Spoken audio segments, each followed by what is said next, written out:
সেই পরমাণুকে ভাঙলে যে তিনটা কণা পাওয়া যায়, ইলেকট্রন, প্রোটন, নিউট্রন, এই তিনটাকে আবিষ্কার করেছে। এটা সব জায়গাতে ইম্পর্টেন্ট, তোমাদের পরীক্ষাতেও ইম্পর্টেন্ট, যদি বড় তোমরা যদি কোনো কম্পিটিটিভ চাকরির পরীক্ষা দাও সেইখানেও কিন্তু ইম্পর্টেন্ট। বলবে যে ইলেকট্রন কি আবিষ্কার করেছে, বলবে যে প্রোটন কি আবিষ্কার করেছে, ঠিক আছে? তাহলে এটা সবথেকে বেশি ইম্পর্টেন্ট এইটা। তাহলে এটার জন্য তোমাদের আমি একটি ছোট্ট ট্রিক বলে দিচ্ছি মুখস্থ করার জন্য। কি বলছি বুঝতে পারছো? তাহলে তোমরা এটা সহজে মুখস্থ করতে পারবে। যদি তোমরা নরমালি করতে পারো তাহলে নরমালি করবে, ট্রিকের কোনো দরকার নেই। কিন্তু যদি মনে হয় যে ট্রিকটা ভালো তাহলে তোমরা এটা করবে, যে যার নিজের মতো ট্রিক তৈরি করবে। দেখো আমি বলে দিচ্ছি, দেখো ইট পার নাচে, মানে এটার উপর নাচ চলে কি বলছে, ইট পার নাচে। দেখো এই এই জাস্ট দুটা চারটা দুটো ছোটা, এইটা মনে রাখলে পুরো এখানে কি সাইন্টিস্ট সব কিছু মনে রাখবে। দেখো ভালো বুঝছো, ইট রসই মানে কি ইলেকট্রন। দেখো ঠিক আছে, তাহলে এটা যে তৈরি করেছে সে হচ্ছে টি মানে হচ্ছে থমসন। হয়ে গেল। তাহলে ইলেকট্রন কি আবিষ্কার করেছে? থমসন। যে থমসন ইলেকট্রন আবিষ্কার করেছে। বুঝতে পেরে গেল? পারে প মানে কি প্রোটন, আর র মানে হচ্ছে রাদারফোর্ড। ঠিক আছে, তাহলে কে আবিষ্কার, প্রোটন কে আবিষ্কার করেছে? তাহলে প্রোটন থমসন। প্রোটন কে করেছে? তাহলে আমি হাত দেখাচ্ছি এইখানে, তার জন্য তোমরা উল্টা করে দেবে? হ্যাঁ, ऐसा नहीं होता। দেখো তাহলে ইলেকট্রন কি আবিষ্কার করেছে? থমসন। Proton Rutherford. আর দেখো নাচে দন্তন্য মানে কি নাইট্রোজেন, নিউট্রন। ঠিক আছে, নিউট্রন। ঠিক আছে, আর সি মানে হচ্ছে নাচের চ্যাডউইক।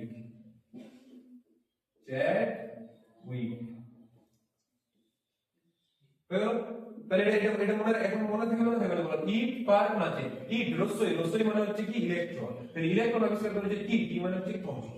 হয়ে গেল। পার পি মানে হচ্ছে প্রোটন, আর র মানে হচ্ছে রাদারফোর্ড।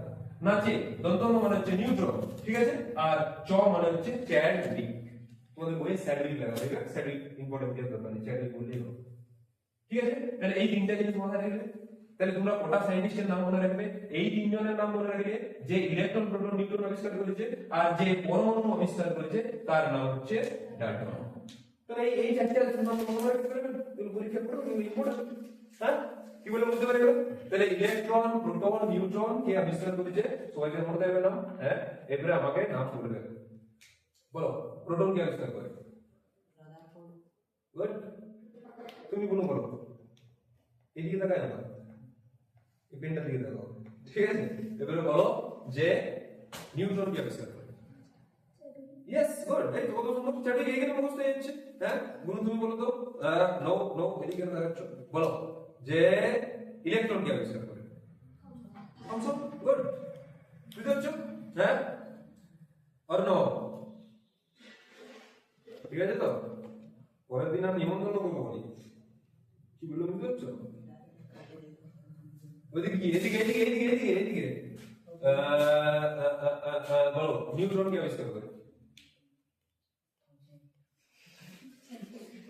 হ্যাঁ, গুড রাহুল, এক্সিলেন্ট, খুব সুন্দর। তাহলে এই পড়াশোনা করে এতক্ষণ ধরে এইটা মনে হয় 7-8 বার বলা হয়ে গেল। হ্যাঁ, এবারে দেখবে, এবারে জিনিস দেখবে। হ্যাঁ, অর্ণব তুমি বলো তো যে তাপস কল ছিল না ছিল? হ্যাঁ, কি দিয়া মিথ্যা কথা বললে? হ্যাঁ, প্রসেনজিৎ, হ্যাঁ মনে নাই? প্রসেনজিতের নাম মনে নাই? আচ্ছা, তোমার দেব মনে নাই? হ্যাঁ, আচ্ছা, তুমি অর্ণবকে চিনো? হ্যাঁ, অর্ণবকে চিনো? হ্যাঁ, গাধাকে চিনো? গাধাকে আয়নায় যে একবার দেখবে, আয়নার দিকে তাকাবে, একটা গাধা দেখতে পাবে। ঠিক আছে তো, খুব বড় মাপের গাধা। দেখো, যাই হোক, কনসেন্ট্রেশন লিখে দেয়। ঠিক আছে তো, এটা কে করে? নিউটন কি আবিষ্কার করে?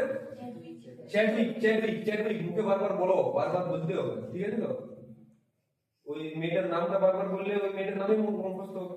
আর যদি ইয়ার নামটা বারবার বলো তাহলে ইয়ার নাম মুখস্থ হবে। ঠিক করো তুমি, ওই মেয়েটার নাম মুখস্থ করবে না, এই চ্যাডউইকের নাম মুখস্থ করবে, ওই মেয়েটার নাম পরীক্ষা করবে, কিন্তু এই চ্যাডউইকের নাম পরীক্ষা করবে। চয়েস ইজ ইয়োর্স, ঠিক আছে।